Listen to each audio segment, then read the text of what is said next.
राग़िब अख्तर साहब, खुर्शीद अकरम साहब, रिजवानुल हक साहब। खुर्शीद अकरम साहब और रिजवानुल हक दोनों मेरे करीबी दोस्त, और पिछले 20 या 22 साल से जब भी हम लोग मिलते थे आपस में, हम दोस्त, तो हमेशा किसी न किसी बहाने से फारूकी साहब का जिक्र तो निकल ही आता था। क्योंकि जब हम अदब पे बात करते थे तो वो जो जो उसका पस मंज़र होता था कहीं, जैसे कि हमें तो लगता था कि अगर हम फिक्शन पे बात कर रहे हैं, नावल पे बात कर रहे हैं या शायरी पे बात कर रहे हैं, तो बगैर अब वो फारूकी साहब का जिक्र उसमें ये बिल्कुल ज़रूरी नहीं था कि हम फारूकी साहब की राय का इजहार करते। लेकिन वो कहीं ना कहीं उसकी पेरिफेरी के ऊपर फारूकी साहब का वजूद रहता था। तो बारहा हमने जो है आपस में फारूकी साहब के बारे में बातें की हैं, तरह तरह की बातें की हैं, उनकी किताबों के बारे में, उनकी तहरीरों के बारे में, उनकी शख्सियत के बारे में। लेकिन आज जब ये बात कर रहा हूँ मैं, तो आज मुझे लगता है कि आज का बात करना वो बात करने से बहुत मुख्तलिफ है। क्योंकि जब कोई चीज़ जिंदा होती है, जब कोई चीज़ खोई गई नहीं होती है, जब आप उसके बारे में बात करते हैं, जहां आपको मालूम होता है कि ठीक है, आप अपने घर जाएंगे तो आप अपने घर में अपनी राइटिंग टेबल के ऊपर बैठेंगे तो आपको मालूम है कि वो राइटिंग टेबल मौजूद है या आपका कलम घर में मौजूद है, उसके बारे में बात करना। और आज एक ऐसे सन्नाटे में बात करना कि जब हम ये चाहेंगे कि हम फिर कभी फारूकी साहब के पास जा पाएंगे या बात कर पाएंगे या खत लिख पाएंगे, तो ये मुमकिन नहीं।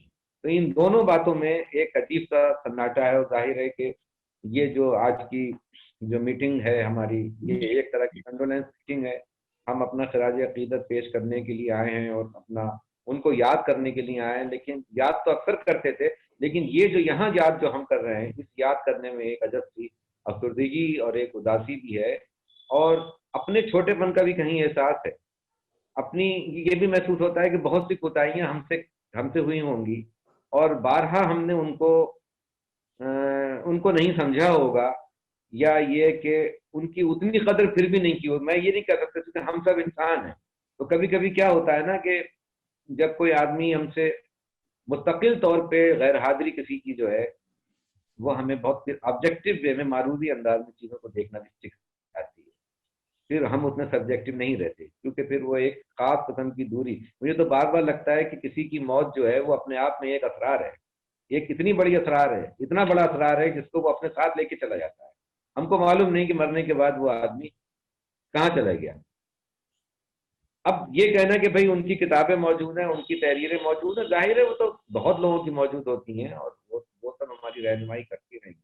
लेकिन वो एक शख्सियत थी, और उस शख्सियत का नक्श मेरे ऊपर जो है वो बहुत गहरा।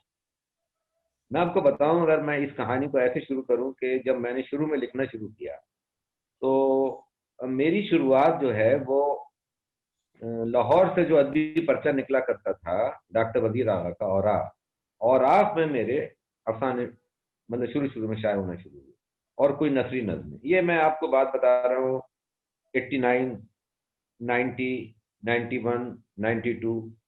तो औरात में मेरी बड़ी ऐसी कहानियां भी छप चुकी थी जो उस वक्त तक हिंदुस्तान में नहीं छपी। अच्छा, फारूकी साहब के बारे में सुनता था, उनके बारे में बातचीत होती थी।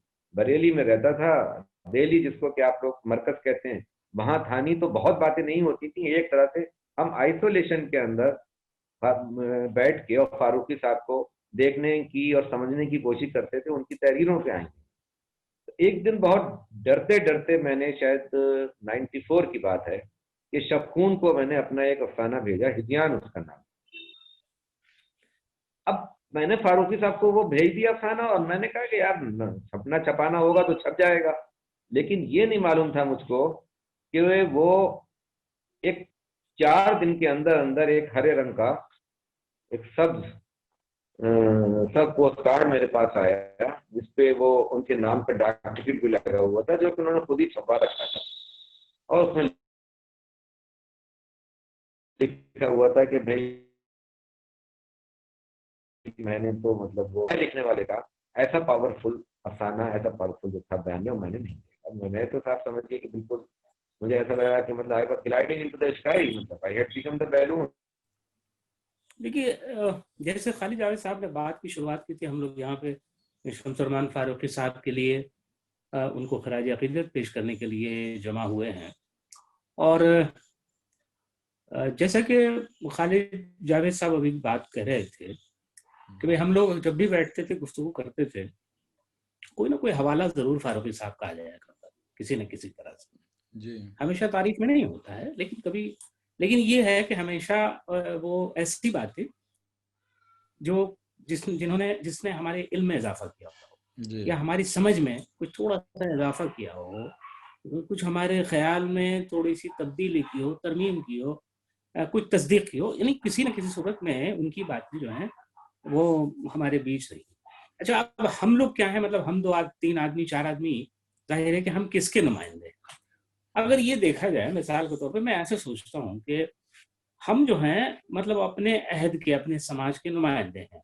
यानी वो उर्दू समाज, उर्दू अदब जो इस वक्त हमारे सामने है, हम लोगों की उम्रें जो हैं अब 50 55 60 के आसपास, 55 से ऊपर ही हैं सबकी। रिजवान छोटे हैं, खालिद जावेद और मैं। और हमारा जो अरसा है अदब में, बहुत ही संजीदगी से और बहुत ही सरगर्मी से, वो 30 30 35 35 साल कम से कम हो गया है। तो इन 35 वर्षों में अगर हम लोग बातें कर रहे हैं तो हमारी तरह बेशुमार लोग हैं। हमने बहुत से लोगों से जब भी बात करते रहे, न सिर्फ हम बल्कि किसी से भी बात की, तो अंदाजा हुआ है कि भाई फारूकी साहब की कुछ बात हो जाती है। जी मैंने इसको एक अदबी समाजियात के तौर पे देखा, और पिछले 50 55 बरस की जो अदबी समाजियात है जी उर्दू अदब की, अगर आप उसको देखें तो मुझे लगता है कि भाई फारूकी साहब एक पिवोटल पॉइंट है।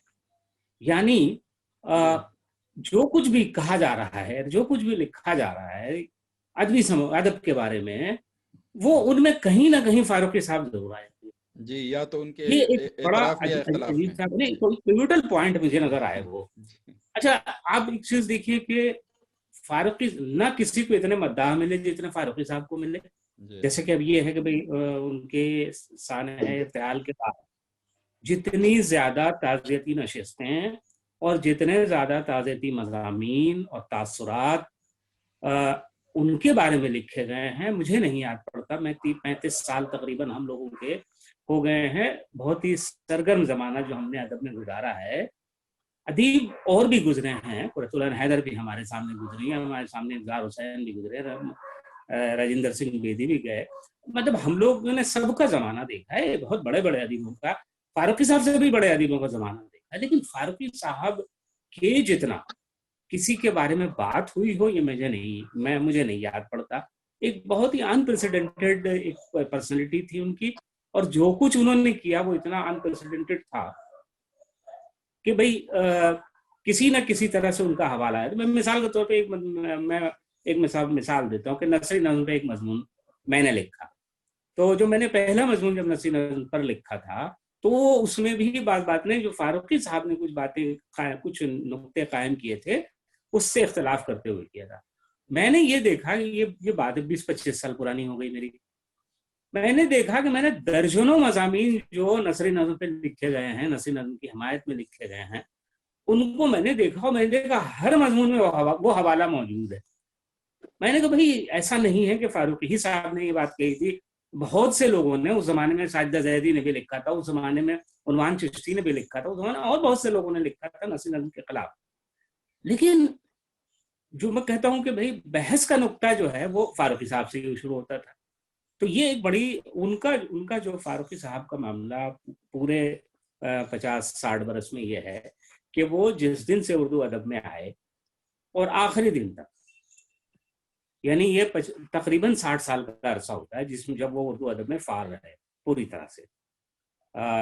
65 66 66 में उन्होंने शकुन निकाला था, तो 54 साल तो उसको ही हो गए। उससे 2 4 बरस पहले से शुरुआत की थी उन्होंने।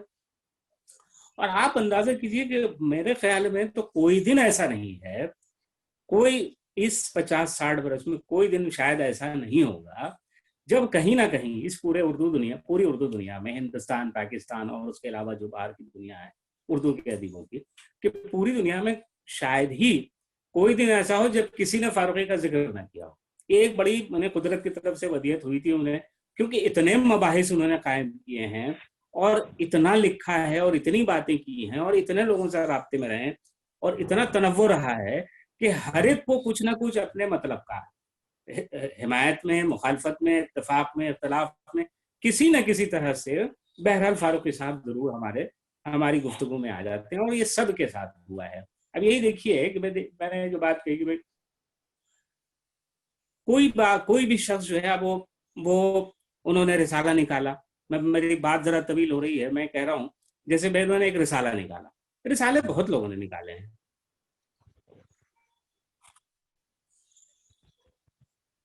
रिसाले बहुत से लोगों ने निकाले, लेकिन जो मकबूलियत शबखून को हासिल हुई वो किसी और को नहीं हुई, क्योंकि वो इब्तदाई दिन से, पहले दिन से वो बिल्कुल एक तरह से ऐसा एक छा गया, कुछ अपने नयापन की वजह से, कुछ बिल्कुल नयापन की वजह से। और आलम यह है कि मैंने एक बार अदबी रसायल का जायजा लिख रहा था, तो मैंने देखा कि 70 के आसपास जितने रिसाले निकल रहे थे, बहुत से रिसाले निकले, और वो बेशतर रिसाले मतलब उनका मॉडल शबखून ही था। यानी एक रिसाला जो आता है वो इस तरह से कि वो सबके पर अपने असरात छोड़ता है।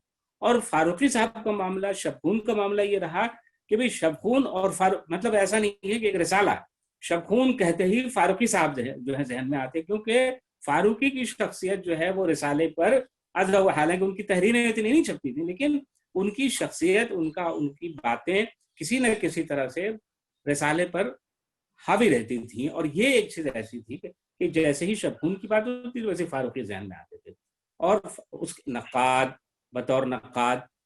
बतौर शायर, शायरी में उनका जो मामला है वो जरा सा दूसरा है, लेकिन फिक्शन निगार के तौर पे जो काम उन्होंने किया है, मुहक्किक, जबानदा, अरूजदा, भाई आदमी किस किस चीज की बात करे फारूकी साहब की कि भाई। और उसके बाद ये है कि भाई एक बड़ी चीज मैंने अभी ये जो हमारे सामने खालिद जावेद साहब बैठे हैं, खालिद जावेद साहब ने इजहार भी किया, जिसका हिज़यान कहानी का जिक्र किया, 93 में इनकी ये कहानी छपी थी, जो हम लोगों से भी पहला तारुफ इनका उसी कहानी के जरिया हुआ था, मेरा तारुफ कम अज कम।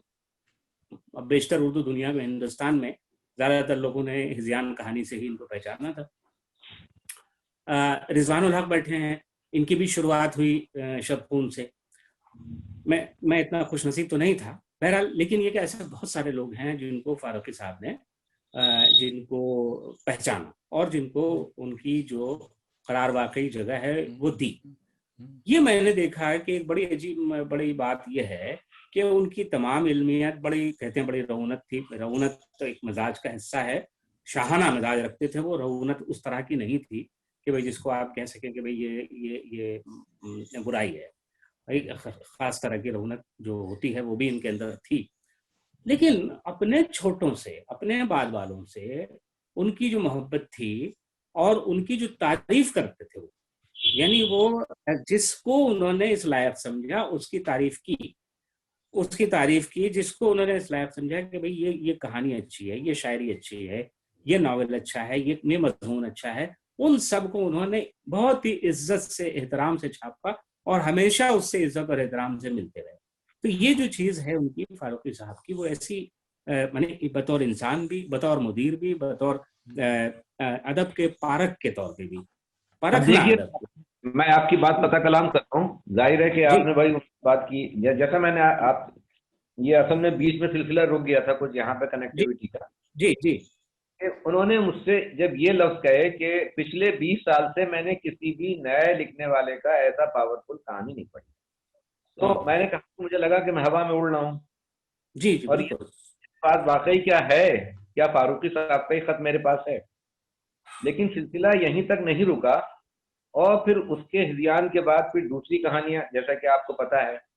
तो फिर वहां पे क्या हुआ कि जो मैं आपको इंसानी, जैसे आपने कहा, जो वो उनका क्या मामला था कि वो अपने छोटों से मोहब्बत तो करते थे, लेकिन शायद उसमें भी कोई ना कोई उनका एक मेयार और कोई ना कोई क्राइटेरिया उनका मौजूद था। बेशक उसमें वो बेपनाह मतलब मोहब्बत करने लगे थे, जिसका कि इजहार यहाँ पे होगा। और जब मैंने कभी उनसे कहा, अरे साहब आप तो मुझे ऐसे, और ये मुझे स्टेशन लेने के लिए गए, मैं वहां इलाहाबाद गया तो मुझको स्टेशन लेने के लिए पहुंचे, मैं वहां पे उनके घर ठहरा, वो उपेंद्र नाथ अश्क अवार्ड मिला था, उस जमाने में अपने घर पे उन्होंने मुझे ठहराया, 1996 की बात है। तो ऊपर कमरे में जो ठहराया तो मुझसे कहा कि भाई ये बाथरूम जो है इसका इसका गीजर खराब है, और यही महीना था यानी दिसंबर का। मैंने कहा कोई बात नहीं है, मैं ठंडे पानी से नहा लूंगा। मैं नहीं, सुबह 8 बजे मेरे कमरे पे दस्तक हुई और बैटरी लेके मतलब वो जो उनका मुलाजिम था वो आया और देखा कि उसके पीछे आप भी खड़े हुए हैं, और उसके पीछे एक और मुलाजिम 2 बड़ी बड़ी बाल्टियां लिए हुए गर्म खड़ा हुआ है, और उसने कहा कि आप जल्दी से बैटरी पी लीजिए। और मुझसे वो ये कह रहे हैं कि भाई आप बैटरी पीना पसंद करेंगे, मजाक में, क्या ये शौक है तुम्हारे अंदर नवाबों वाले, मेरे अंदर तो नहीं। और ये अगर है इसको करके, और नहाना आप अगर चाहें गुसल करना तो ये गर्म पानी मौजूद है। तो अब ये कि मुझे ये लगा कि सीढ़ियां चढ़ के एक आदमी अपने मतलब मुलाजिम को भेज भी सकते थे, लेकिन नहीं, वो साथ साथ चले आ रहे हैं गाउन पहने हुए, और बाल्टियों से वो पानी डलवा रहे हैं वहां पे, कि देख रहे हैं कि मतलब बाकायदा पानी उतना हॉट है कि नहीं, मतलब गर्म, भाई तुम्हें इसमें ठंड तो नहीं लगेगी, इतना एहतिमाम करना।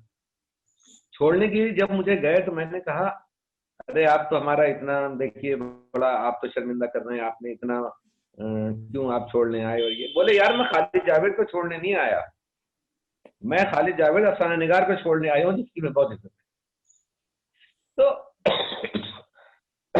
उसके बाद ये सिलसिला सारे लोग जानते हैं कि मेरी तो भाई हर तहरीर के सिलसिले में, मैं बहुत मजेदार बात ये बताऊंगा आपको, रागिब साहब और खुर्शीद साहब और इकबाल हक साहब भी बैठे हैं, वो भी गवाह होंगे कि आप एक नज्म लिखते हैं जब, या आप कोई अफसाना लिखते हैं, तो आपको भी कभी जी कभी होता है कि उसकी कोई ऐसी सतर है जिसपे आपने मतलब वो आपसे हो गई है पता नहीं कैसे, और वो शायद पूरा मतलब पूरा अफसाना एक तरफ है, लेकिन वो एक सतर जो है वो एक ऐसा स्ट्रोक लग गया है उस तस्वीर के अंदर, उस पेंटिंग में एक वो ऐसा स्ट्रोक लग गया है जो मतलब जिसपे आपको नाज है कि भाई ऐसे बुरुश कैसे चल गया।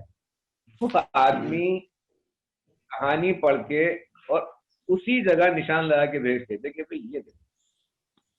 तो मुझे ये हैरत होती थी कि आपके दाखिली सफर के साथ, या जो तख्लीकार का जिसको जो उसका दाखिली सफर है, या जो उसका तजुर्बा है, उसका जो भी तख्लीकी तजुर्बा है, मुझे लगता है कि किसी भी नक्काद के अंदर शायद ये इतनी हिम्मत नहीं होती, इतनी शायद वो मतलब इतना स्टैमिना ही नहीं होता कि वो मतलब किसी जेन्युइन लिखने वाले के तख्लीकी तजुर्बे के साथ इतना चल सकता हो, और वो चलने के बाद फिर अपनी राय भी दे सकता हो।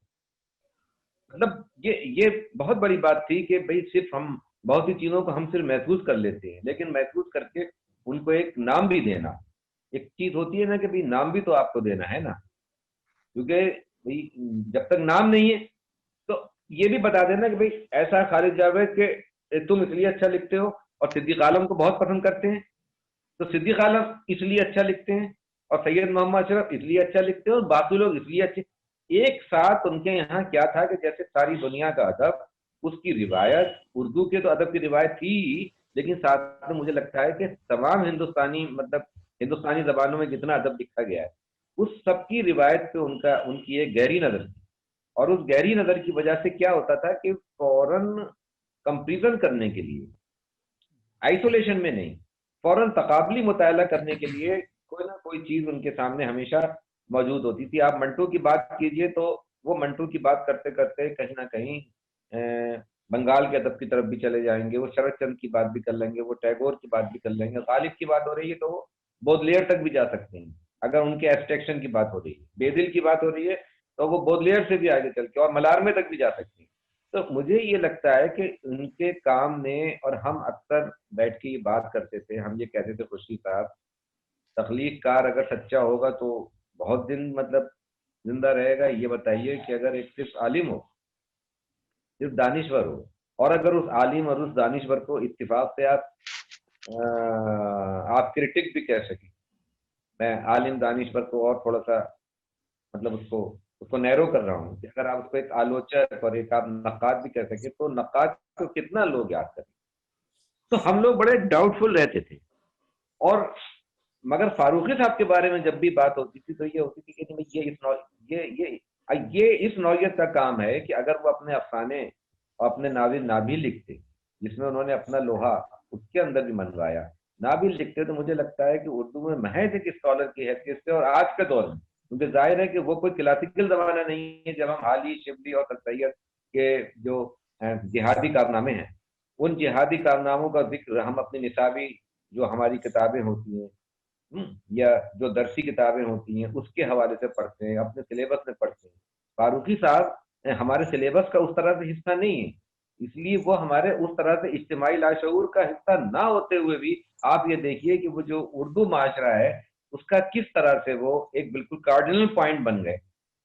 कार्डिनल पॉइंट बन गए कि उर्दू के बारे में तो है ही, लेकिन मुझे तो ये लगता है कि दुनिया मतलब खास तौर से जो हिंदुस्तानी अदब है उसके हर शोबे पे भी असर डाला। जो आपकी जितनी जो इनका काम है, चाहे आप देखिए वो दास्तानों का काम है, उस दिन बड़ा अच्छा वो एक एक वहां मीटिंग हो रही थी तो गजाली ने कहा कि अगर वो चाहते तो वो ये काम अंग्रेजी में भी कर सकते थे, लेकिन उन्होंने वो काम उर्दू में किया, है ना, अपनी मादरी जबान में उन्होंने किया।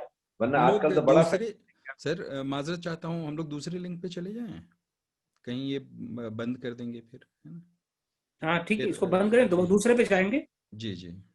हमें फिर लिंक करना पड़ेगा, लिंक पे आना पड़ेगा। हाँ, आप दूसरा वाला, दूसरी लिंक जो भेजी है ना, वो उस पे क्लिक कर हाँ लीजिए। हाँ ठीक, इसको फिर ये बंद करें, हम लोग लीव करें। हाँ जी जी जी जी वो सर। 5 से पहले शायद शुरू नहीं होगी। 5 से पहले अभी शुरू नहीं चलते रही, होगी। हाँ, अभी चलते रही, जब वहां से बंद हो तो करिएगा, अभी है। ठीक है, चलिए, ठीक है। वो गालिबन 5 से पहले शुरू नहीं होगी, वो वही शो कर रहा था। अच्छा अच्छा। हाँ तो तो मैं अर्ज ये कर रहा था कि जो काम, जिस नौयत का जो काम है उनका, खास तौर से जो दास्तानों के हवाले से काम है, या जो अब उसको आप माने या ना माने, लेकिन जो फिक्शन की शेरियात के हवाले से काम है, या अफसाने की हिमायत के बारे में, या लुगत का ही काम क्यों ना हो, तो अब ये काम ऐसे नहीं है कि सिर्फ ये उर्दू के लिए हुए हैं, बल्कि उनको आप अगर देखें तो उनका उनका जो एक वाज़े असर जो है वो हिंदुस्तान की दूसरी जबानों के लिखने वालों के ऊपर पड़ा है। तो मैंने देखा है कि फारूक साहब का तर्जुमा आजकल तो बहुत ज्यादा हिंदी में बहुत हो रहा है, अंग्रेजी में भी तर्जुमा हुआ है, बंगला में भी हुआ है। मैंने तो सुना है कि भाई उनको लोग जो है वो उनकी चीजों को उसी तरह से पढ़ना चाहते थे, उसी तरह से समझना चाहते थे। सिर्फ ऐसा नहीं है कि वो कोई उर्दू, मतलब हम जब कहते हैं ना कि उर्दू के बहुत बड़े नातिक, तो हम एक चीज को लिमिट भी करते हैं। मैं ये कहूंगा कि हमारे हमारे जबान और अदब की, और जब मैं हमारा जबान और अदब कहता हूँ तो पूरा हिंदुस्तानी जबानों का पस मंजर मेरे सामने होता है, क्योंकि मैं इस तरह मानने को तैयार नहीं हूँ, मैं इसमें बिल्कुल बहुत ज्यादा जज्बाती भी नहीं हूँ भाई, कि मेरी तरबियत तो इस तरह हुई है कि हिंदी भी है और अंग्रेजी भी है। हमारे खुर्शीद साहब बैठे हैं, वो तो बंगला भी उसी तरह से मतलब बाकायदा बोलते भी हैं, लिखते भी हैं, और पूरा बंगला अदब की पूरी रिवायत इनके सामने मौजूद है। तो अदब तो एक ऐसी चीज है, या कोई भी आर्ट, कोई एक ऐसी चीज होती है जो जहन में जाकर तो परफॉर्मिंग आर्ट बन जाती है। जब जहन में जाके परफॉर्मिंग आर्ट बन जाने का मेरा मतलब ये कि सामने भले ही वो कोई ऐसा आर्ट नहीं है जिसको कि आप मतलब थिएटर में दिखाएं, लेकिन फिर भी अदब जो है वो अंदर आपके लाशऊर में जाने के बाद जो एक एब्स्ट्रैक्ट शक्ल इख्तियार करता है, उसमें ये जबान और बयान, जबान और ये तो मतलब ये अदब और वो अदब वो खत्म हो जाता है। जब रिवायत की बात तो मैं मानता हूँ, फारूकी साहब अपनी रिवायत की बात तो करते थे, लेकिन जब वो रिवायत की बात करते थे तो उनके सामने कोई उर्दू अदब की रिवायत मौजूद नहीं थी, बल्कि वो एक मशरकी रिवायत मौजूद, उस मशरकी रिवायत के हवाले से वो बात करते थे, जिसमें कि अरबी रिवायत भी मौजूद थी, अरबी अदब की रिवायत भी मौजूद थी, फारसी अदब की मौजूद थी, और संस्कृत अदब की भी रिवायत मौजूद थी। मैंने उनके वो भी लेक्चर सुने जिसमें कि बाकायदा उन्होंने आपका ध्वनि के ऊपर और नजरिए रस के सिद्धांत के ऊपर मैंने उनकी मतलब बहुत से लेक्चर सुने। एक लेक्चर जो उनका हुआ था सराय में, वो तो उन्होंने पूरा का पूरा ध्वनि पे दिया था, आचार्य हर्षवर्धन मतलब की जो थी। तो वो जब रिवायत की बात करते थे तो मैं बार बार कह रहा हूँ कि ये एक ऐसा मतलब अदीब रुखसत हुआ है जिसको हमें इस बात पे तो फख्र होगा कि वो हमारी जबान में लिखता था, लेकिन शायद वो एक हिंदुस्तानी अदीब था, मतलब he was a true Indian writer and वो इंडियन स्कॉलर। आप उसको उस तरह से लिमिट नहीं कर सकते कि भाई ठीक है वो इस जबान के लिखने वाले। और ये हम देख रहे हैं कि फारूकी साहब पे दूसरी जबानों के अदीबों ने भी बहुत सी कंडोलेंस मीटिंग की, वो अपने अपनी तरह से याद करते। शमसुर रहमान फारूकी साहब के बारे में बात करने के लिए मुझे लगता है कि उनकी शख्सियत और उनका जो काम है उनका इल्म और उनकी तख्लीकियत, उनका अदबी कारनामा, वो हमारे ज़माने में मुझे लगता है इतने दोनों एक किसी के नहीं हुए हैं। सबकी पर्सनल लाइफ होती है और एक प्रोफेशनल लाइफ होती है। मुझे लगता है कि फारूकी साहब ने दोनों को मिला लिया था जी और उनके जो जिंदगी में मैं देखता हूँ जो उनके करीब हैं, तो वो उतने मतलब ना फारूकी साहब कितने सही, लेकिन वो अपने जमाने के अपने बहुत ज़हीन लोग हैं और जिनका कारनामा है। तो मैं समझता हूँ कि ये एक उनकी अजीबो-गरीब शख्सियत है और मुझे जो पर्सनली लगता है कि वो जब काम कर रहे थे और हम लोग जाहिर है उनके बहुत जूनियर थे और बहुत बाद में शामिल हुए, और उसमें भी फारूकी साहब का, अगर कुछ लोग मुझे जानते हैं तो उसमें फारूकी साहब का बहुत अहम किरदार है। तो हम लोगों को एक ये अभी तक था कि एक सरपरस्त है और खास तौर से कि कोई काम होगा, कोई चीज हमें नहीं मालूम होगी, कोई वजाहत चाहिए थी, तो लगता था कि हम कभी भी फारूकी साहब से बात कर सकते हैं और कभी भी फोन कर सकते हैं। कोई हम लोगों के लिए तो कोई रेस्ट्रिक्शन नहीं थे कि आप कब बात करेंगे। तो हालांकि ऐसा नहीं कि हम बार बार उनको फोन करते हों, मुझे हमेशा मालूम था कि वो बहुत बड़े काम कर रहे हैं और उनको करते रहना चाहिए। हम कोई मसला आता था तो अपने तौर पर हल करने की कोशिश करते थे, उनको फोन उस तरह से करते नहीं थे। लेकिन एक ये था कि हाँ, कोई भी मसला है, कोई चीज समझ में नहीं आ रही है, कोई हम तो कभी भी उनसे बात करके, और वो हम ये भी रहता था कि वो मुझे मुतमईन कर देंगे। तो एक ये जो सन्नाटे का जिक्र कर रहे थे खालिद जावेद साहब, तो हम लोगों के दरमियान से एक ऐसी शख्सियत नहीं है अब कि जो हमारे तमाम मसाइल का हल दे सके। तो ये एक सन्नाटा सा है और लग रहा है कि हम जैसे अदबी मामलों में एक तरह से यतीम से हो गए हैं। और ये इल्मी मामला भी था, और दूसरा कि अगर हम कुछ उल्टी सीधी तहरीर लिखते हैं तो उनसे एक सनद भी मिल जाती थी। मैं अब खालिद जावेद साहब जो एक जिक्र कर रहे थे कि वो कैसे कैसे तहरीर पढ़ के और जो बुनियादी चीज फौरन समझ लेते थे। एक वाकया है, मैं और खालिद जावेद साहब दोनों लोग गए थे फारूकी साहब से मिलने। ये गालिबन 2006 का वाकया है। खालिद जावेद साहब ने जी उस वक्त कदमों का नुहागर अफसाना लिखा था। वो तकरीबन 40 सफ़े का अफसाना है और इन्होंने वो हम मुझसे भी कहते थे और खालिद जावेद साहब से कि वो जब छपेगा छपेगा आप लोग जब लिखिए कुछ नया तो हमें भेजिए दीजिए। तो खालिद जावेद साहब ने वो कदमों का नुहागर अफसाना लिखा था, तो अपनी ही तहरीर में वो लेके गए और उनको दिया। हम लोग बैठे रहे और तकरीबन 10 मिनट वो सफ़ात उलट पलट के देखते रहे।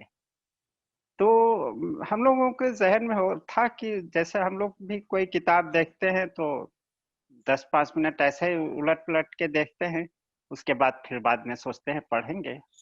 लेकिन 10 मिनट बाद उन्होंने जो उस पर तबसरा किया है, हम लोग हैरत में रह गए। एक तो तकरीबन वो 10 मिनट में ही वो 40 सफ़े पढ़ गए। अब कितना पढ़े, कैसे पढ़े, हम लोग दोनों देख रहे थे, बस वैसे पलटते जा रहे थे, पलटते जा, ऐसे किया, ऐसे और फिर पलट दिया, फिर ऐसे, फिर ऐसे। 10 मिनट में 40 सफ़े। लेकिन वो उसके बाद जो उन्होंने तबसरा किया है, वो उस अफसाने की जितनी बुनियादी बातें थी, वो सारी उस में कहे गए हैं। हम लोग बाद में देर तक कि ये कैसे मुमकिन है। जाहिर है हम लोग कोई करिश्मे में यकीन नहीं रखते हैं, लेकिन जाहिर है उनकी एक गहरी नजर ऐसी थी कि कहाँ पहुंच जाती थी। एक और मेरे दोस्त थे ज़हीर रहमती साहब, ऐसा ही जिक्र कर रहे थे। ज़हीर रहमती की किताब आई और वो किताब लेकर फारूकी साहब को गए और वो अहमद महफूज साहब के साथ गए थे, तो बता रहे थे उसमें एक कमी रह गई थी। वो अहमद महफूज साहब से उन्होंने उसका उनके यहाँ जाने से पहले जिक्र भी किया और लेके गए। फारूकी साहब उलट पुलट के देखते 300 सफ़ात की किताब और उसी नुक्ते पर उंगली रख देते हैं कि ये तो ऐसा नहीं है। अब ये लोग हैरत ज़दा कि 300 सफ़ात की किताब और 2 मिनट में देख के वही उंगली पहुंच गई।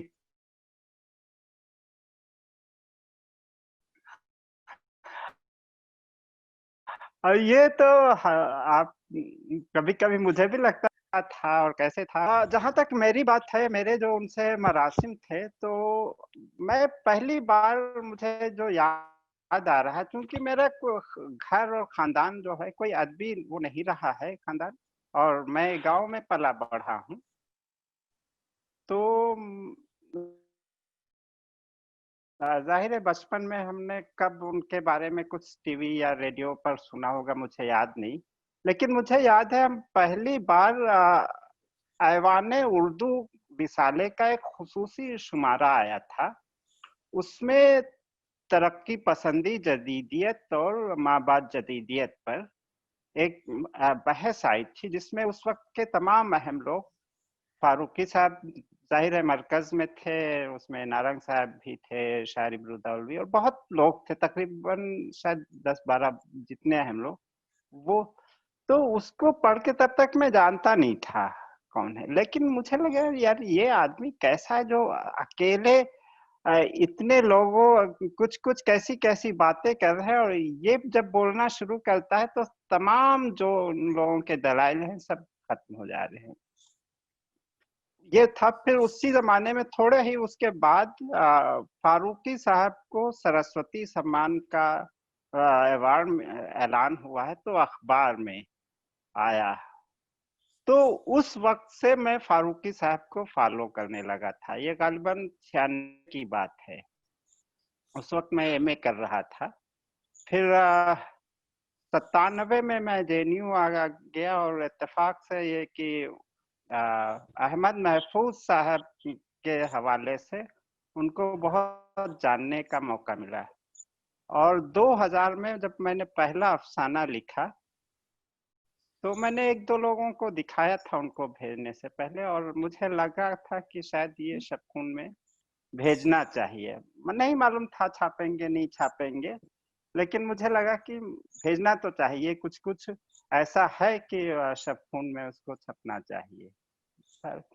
तो बहरहाल मैंने भेजा। उसके कुछ दिन बाद वहां गया, अहमद महफूज साहब इलाहाबाद गए, तो उन्होंने जब वापस आए तो मुझे बताया। तो फारूकी साहब ने इनसे पूछा कि ये जेएनयू में रिजवान नाम का कोई लड़का आया है? तो चूंकि महफूज साहब जानते थे, तो उन्होंने कहा हाँ आया है। तो उन्होंने कहा ये तो बहुत गैर मामूली अफसाना लिख दिया है। और उन्होंने बताया कि वो कई लोगों को, मेहदी जाफर को, जाफर रजा को, और कुछ अपने जो भी मिलने वाले थे, उनको छापने से पहले उस अफसाने को पढ़वाया, कहा कि देखो एक नया लड़का आया है, उसने ऐसा अफसाना लिखा है। और जब छप तो उसमें इत्तेफाक था कि मेरे उस्ताद अनीस अशफाक थे लखनऊ यूनिवर्सिटी में, और अनीस अशफाक के उस्ताद थे एक तरह से नैयर मसूद साहब। 3 अफसाने थे उसमें। तो सबसे पहले तो नैयर मसूद साहब का था, उसके बाद मेरा था, और अनीस अशफाक जो मेरे उस्ताद थे और बहुत बड़े आलिम हैं, मैं बहुत उनकी इज्जत करता हूँ, उनका अफसाना मेरे बाद था। तो ये एक उनकी तरतीब थी कि वो नए लोगों को किस तरह से हौसला अफजाई करते थे। तो ये वहां से मेरा ताल्लुक शुरू हुआ। उसके बाद कई बार हम वो जब दिल्ली आए तो कई बार मिले, एक बार हैदराबाद में मिले। तो लेकिन वो दो चीजें मेरे बारे में बहुत कहते थे। एक तो ये कि तुम बहुत कम लिखते हो। मैंने 4 साल दो जब तक जेएनयू में रहा तो 2000 से 4 तक साल में एक अफसाना लिखा और 4 के चारों सब खून में छपे। उसके बाद 15 में जब मजमुआ आया है मेरा, तो उसमें सिर्फ 7 अफसाने थे। तो ये सब खून का ही करिश्मा था कि मैं साल में एक अफसाना लिख रहा था और अगले 11 साल में सिर्फ 3 अफसाने लिखे। उन 4 वर्षों में मैंने 4 अफसाने लिखे जो शबखून में छपे। शबखून बंद होने के बाद मैं अगले 11 वर्षों में सिर्फ 3 अफसाने मिले। तो वो कहीं ना कहीं था कि अब क्या लिखे, कहाँ छपेंगे। तो ऐसा मतलब गैर मामूली बात थी कि एक बिल्कुल मुझ जैसे मामूली आदमी को वो फारूकी साहब। और मैं बताऊं कि 2015 में जब मेरा अफसानवी मजमुआ छपा है तो पहला तबसरा उनका आया था। तो अस्सलाम वालेकुम दानिश साहब जी। तो पहला तबसरा फारूकी साहब ने हेलो। लिखा। अभी इमरोज में मेरे नावल का जब 2 हिस्से शाया हुए तो उसको पढ़ के टेलीफोन सबसे पहला, कोई भी किसी भी किस्म का तासुब, सबसे पहले जो है शमसुर रहमान फारूकी साहब का था। अब एक इतना बड़ा आदमी, एक बिल्कुल मतलब मेरा तो कोई ऐसा कारनामा था नहीं, लेकिन वो किस तरह से खबर रखते थे मेरी। तो जाहिर है जैसे खालिद जावेद साहब ने कहा कि जब वो विदा करने आए थे तो उन्होंने कहा कि मैं खालिद जावेद एक शख्स को विदा नहीं करने आया हूँ, खालिद जावेद एक अफसाना निगार को विदा करने आया हूँ जिसकी मेरे दिल में बहुत इज्जत है। तो हम लोग भी, मेरा कोई बहुत ज्यादा ना मुलाकातें थी ना, लेकिन हमेशा वो खबर रखते थे और जब भी ऐसा मौका मिलता था तो वो एक जाहिर है पता नहीं मुझे किस लिए वो इतना ख्याल रखते थे मेरा। तो मुझे लगता है कहीं ना कहीं उनको ये था कि जो नए लोग कैसे आ रहे हैं उनमें कुछ लगता होगा कि खैर कुछ मैं लिख रहा हूँ तो वही था। अदरवाइज मेरा कोई उनका ऐसा रिश्ता था नहीं कि वो इतना मुझे चाहते थे।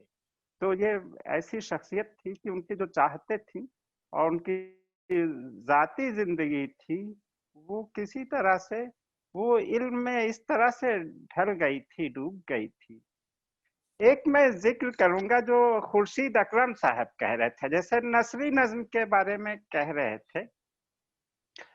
आज जब बिल्कुल फारूकी साहब के शुरुआती जमाने में शबखून जब शुरू किया उसके थोड़े दिन बाद ही फारूकी साहब ने एक तबसरा किया था अख्तरुल ईमान के शेरी मजमुए पर। गालिबन वो यादें मजमुआ आया था और मैं देख रहा था उस तबसरे में 2 सफ़े का रहा होगा, 2 ढाई 3 सफ़े का। तो जो बुनियादी बातें कह रही थी अभी कुछ बरस पहले जब अख्तरुल ईमान की 100 साला यौम पैदाइश मनाई जा रही थी, तो कई रिसालों में देखा तो मैं देखा कि हजारों सफ़े लिखे गए हैं, लेकिन फारूकी साहब ने जो उस 2 ढाई सफ़े में बातें कह दी थी वही पूरी कहीं ना कहीं सारे मजामीन में रिफ्लेक्ट हो रही है, उसी का हवाला है। और वो तो ऐसी शख्सियत बहुत ही गैर मामूली नुकसान है। और मैं तो कहूँगा कि उर्दू तनकीद में वो हाली हों, शिबली हों, वो बाद के लोग भी हों, कोई उनके मुकाबले में नहीं है। ये लोग फारूकी साहब इन सबसे बहुत आगे हैं। मैं तो अपनी बात यही मानता हूँ कि फारूकी साहब का तनकीद में उर्दू की कोई मुकाबला है नहीं किसी से, वो सबसे आगे बहुत निकल गए हैं।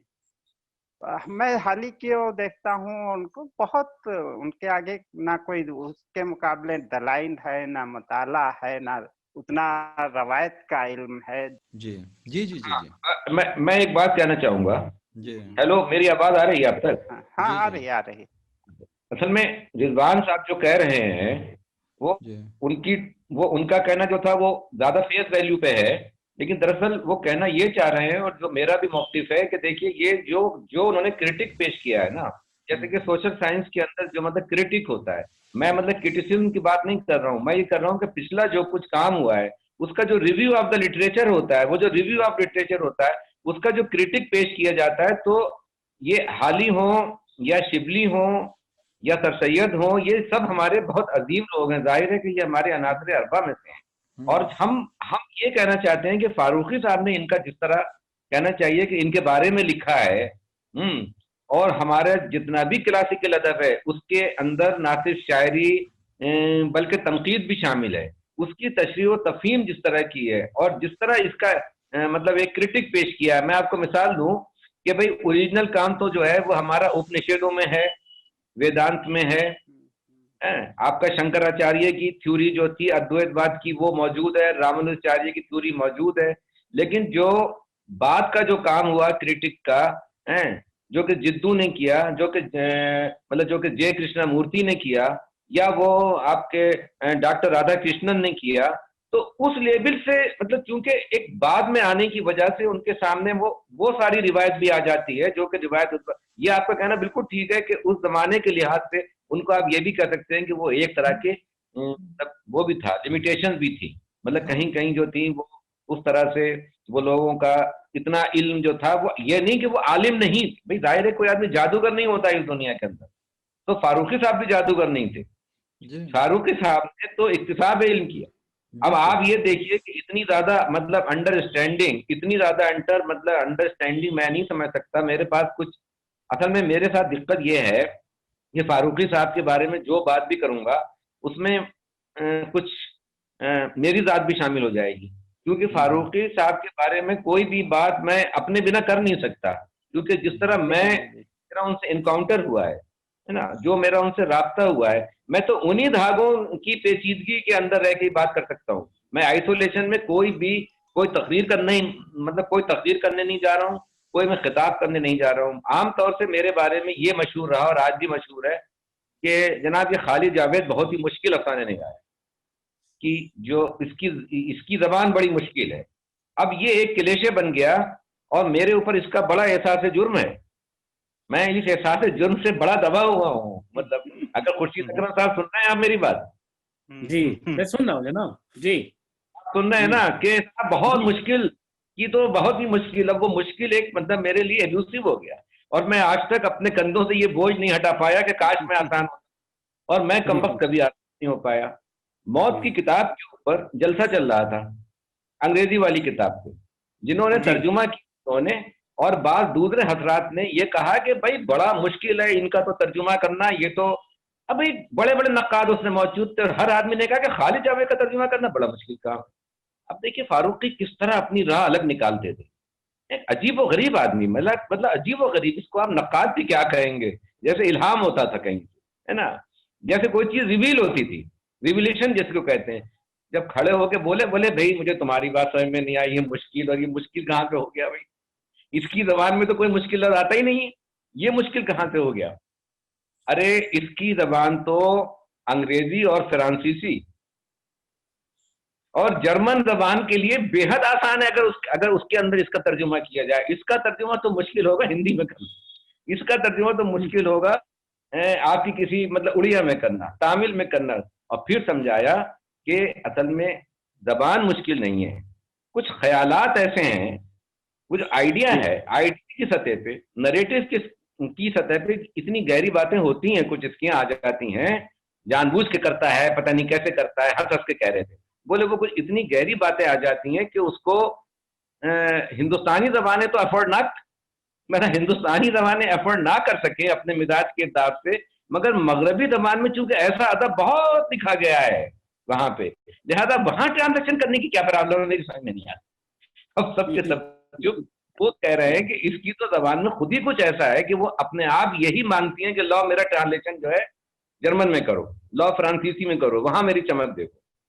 हाँ अगर तुम इसका ट्रांसलेशन भाई अरबी में करोगे, फारसी में करोगे, मराठी में करोगे, तो अभी तुम जानो तो शायद मुश्किल होगा, भाई मेरी तो समझ में आ नहीं रहा है कि अंग्रेजी में करने में क्या मुश्किल था। ये एक अपनी एक अलग राह निकालना और इसमें कितना एक नुक्ता पैदा करना कि इसी बात में मेरी कोई डायरेक्ट तारीफ ना करके एक बात भी मुझे समझा दी, शायद ये भी बता दिया कि आपका ताल्लुक जो है, आपकी राइटिंग का ताल्लुक जो बनता है, वो वो कहाँ से बनता है, वो किन लोगों से बनता है। ये कुछ ऐसी बातें थी जो मैंने मतलब कहीं किसी और में देखी नहीं, और वो झटकों में कह जाते थे।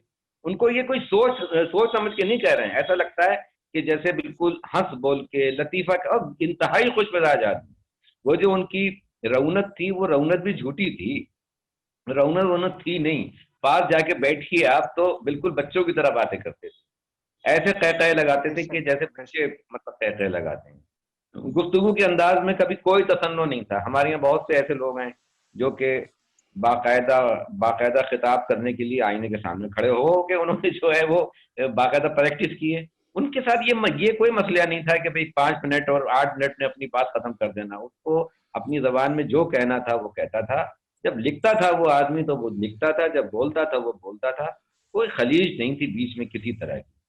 मैं इसमें ये अर्ज करना चाहता हूँ, रिजवान साहब ने जो बात कही है, देखिए मैंने भी इस बात पर गौर किया कि भाई फारूक साहब से पहले उनके बिल्कुल पहले की नस्ल, यानी जहां से हमारे यहाँ जदीद तनकीद का आगाज होता है, हाली शिबली वगैरह का जमाना हो रहा है, लेकिन उससे पहले जैसे कि मजनू साहब थे, एहतशाम साहब थे, सूर साहब थे, कलीमुद्दीन अहमद हुए, अस्करी बड़ा नाम, सबसे बड़ा नाम, सबसे ज्यादा जो मुतनाज़ नाम रहा अपने जमाने के अंदर, अस्करी साहब का नाम है।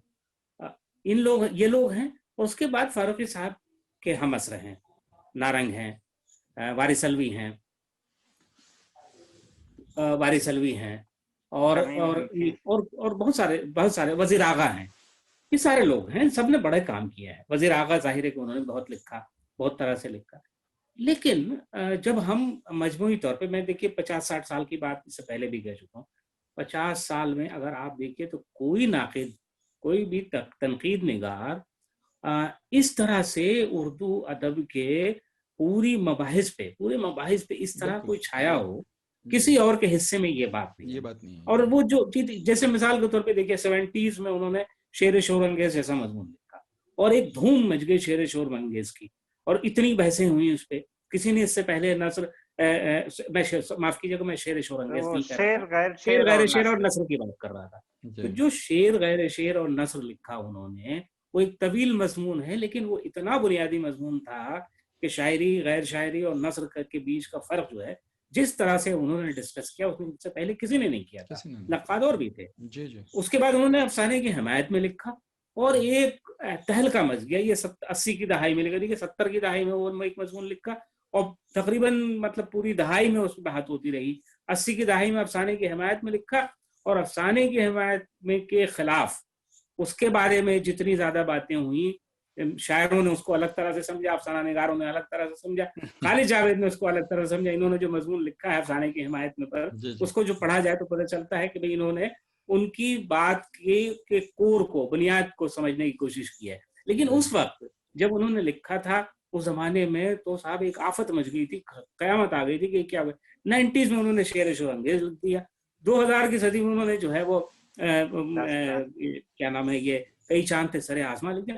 मतलब मैं ये देखता हूँ कि हर दहाई में उनके पास एक किताब ऐसी है कि जिस किताब का शोहरा, तज़किरा, उसके बारे में बातें, उस पे तबसरे, उस पे तनकीदें, उस पे रिमार्क्स, उसकी नुक्ताचीनी, यानी ऐसा लगता है कि जैसे ये वो शख्स है। मैं ये कह रहा हूँ कि फारूक साहब ने जो भी काम किया, रिसाला निकाला तो वैसे ही निकाला, लोगों से। अब देखिए, अच्छा एक किताब में और भूल गया, उर्दू का इब्तदाई जमाना उन्होंने लिखा। साहब उर्दू का इब्तदाई जमाना, क्या छोटी सी किताब लिखी उन्होंने, और बिल्कुल छान दिया बिल्कुल कि भाई उर्दू जबान का इर्तका कैसे हुआ, किस तरह से ये वजूद में आई, क्या क्या हमारे यहाँ मुगालते हैं जबान के बारे में, क्या क्या मफरूजे हैं, और किस तरह से उन्होंने उनका बुतलान किया कि नहीं, ये ऐसे नहीं, ऐसे है। चीजों को उसके सही तनाजुर में देखने और समझने की एक ऐसी बड़ी कुव्वत थी उनके अंदर में।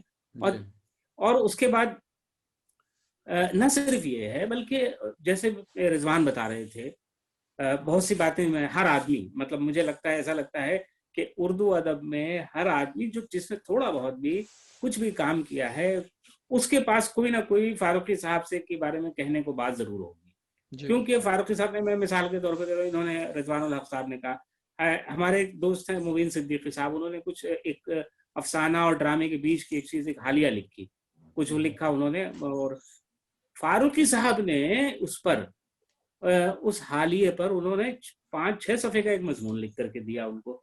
और उन्होंने, फारूकी साहब के, ये अभी खालिद जावेद साहब बता रहे थे कि भाई दुनिया के अदब का मामला भी उनका ऐसा ही था। उन्होंने रावगिरिये की कुछ तहरीरों का हवाला दिया कि उनके यहाँ इस तरह की तहरीरें मिलती हैं। तो ये जो, अब हम लोग रावगिरिये को जानते हैं, लेकिन ये कि ये उनके यहाँ इस तरह की तहरीरें हैं, ये बात फारूकी साहब के अलावा पता नहीं मेरे से कितने लोगों को मालूम है, कि मतलब उर्दू की बात मैं कर रहा हूँ। तो ये जो चीज है, और उस मजमून के हवाले रावगिरिये के तहरीर के हवाले से उन्होंने उसको, उनका एक मजमून लिखा, समझने और समझाने की कोशिश की। वही ये जो तहरीरें हैं हालिया जिसको कहते हैं, इसका ये इख्तिसास है। तो वो एक तो चीज ये थी कि वो किस पर भी लिखते थे, उसका क्या इख्तिसास है उस तहरीर का, उसको जरूर कायम करने की कोशिश करते थे। यानी जैसे आमतौर पे मुदर्रिसाना तनकीद होती है कि वो लिया और उसको भाई उसके हिस्से बखरे करके और उसका केमिकली जैसे कि भाई उसको डिकंस्ट्रक्ट करके दे रहे। नहीं, फारूकी साहब ये करते थे कि वो बिल्कुल उस तहरीर का जो इख्तिसास है, उस शायर का जो इख्तिसास है, उस कहानीकार के यहाँ जो खास बात है, उसको बयान कर देते थे वो इस तरह से, और वो जितनी आसानी से बयान करते थे, यानी चीजों पर पहुंचना। मैं एक बात अर्ज करना चाहता हूँ, एक उन्होंने जो दास्तान पे काम किया आखिरी बड़ा, इससे पहले इसके बाद में जो आखिरी बड़ा काम आया उनका, दास्तान पे काम किया। वो कहते हैं कि 46,000 सफ़हात जो दास्तान के थे वो मैंने पढ़े, है ना, और हमारे पास कोई वजह नहीं है कि जो फारूकी साहब ने कहा कि हमने 46,000 सफ़े पढ़े हैं, तो हम में से कोई ये नहीं कह सकता, किसी को ये जुर्रत नहीं है कहने की कि 46, अरे फारूकी साहब तो वैसे ही कह रहे थे, है ना। हम यकीन करते हैं कि फारूकी साहब ने पढ़ा हो, क्योंकि हम जानते वो दिन रात पढ़ते रहते थे। वो बने हर वो आदमी जिसने थोड़ा बहुत भी फारूकी साहब को जाना है, वो ये जानता है कि ये पढ़ने वाले तो हैं और बेतहाशा पढ़ते, शुमार पढ़ते हैं। 46,000 सफ़े लिख करके उनके पढ़ के उन्होंने दास्तानों पे किताब लिखी, और उसके बाद उसको मतलब ऐसा लिखा, साहिरी शाही और साहिर करानी जो किताब लिखी, तो ऐसा लिखा कि अब लगता है कि भाई अब कोई दास्तान पे और क्या लिखे और कैसे लिखे।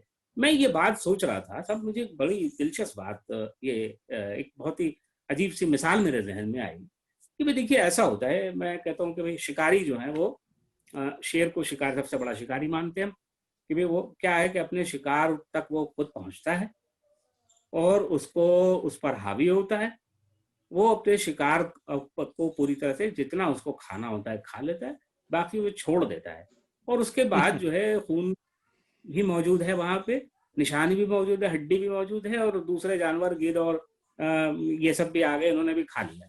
बहुत उम्दा, बहुत अच्छी मिसाल। फारूकी साहब का मामला क्या है? फारूकी साहब का मामला ये है कि मैं जो सोचता हूँ तो मुझे लगता है फारूकी तो अजगर की तरह है। अजगर क्या है, वो अपना निकल लेता है, इंतजार करता है, अपनी भूख का इंतजार करता है और अपने शिकार को अपने रेंज में आने देता है। जैसे ही शिकार उसके रेंज में आता है तो बाद वो पूरा का पूरा उसको सालिम अपने अंदर ले लेता है, और उसके बाद बाहर कोई निशान नहीं छोड़ता। वो अब अपने अंदर उसने कर लिया उसको, अब उसकी हड्डी पसली जो भी। मैंने फारूकी साहब को ऐसे समझता हूँ कि ये तो भाई, और सब तो शिकारी हैं, मतलब शेर हैं, सब भले बहुत हैं, लेकिन ये तो अजगर की तरह हैं। इन्होंने जब भी मीर पर काम किया तो इस तरह से मीर को अपने अंदर हजम कर लिया बिल्कुल, कि अब जो है भाई शोर अंगेज के आगे कोई और अब उससे आगे नहीं बढ़ पा रहा है। इसी तरह यानी जो काम वो करते थे अफसाने पे भी उन्होंने लिखा है तो आगे नहीं बढ़ रहा कोई अब उससे।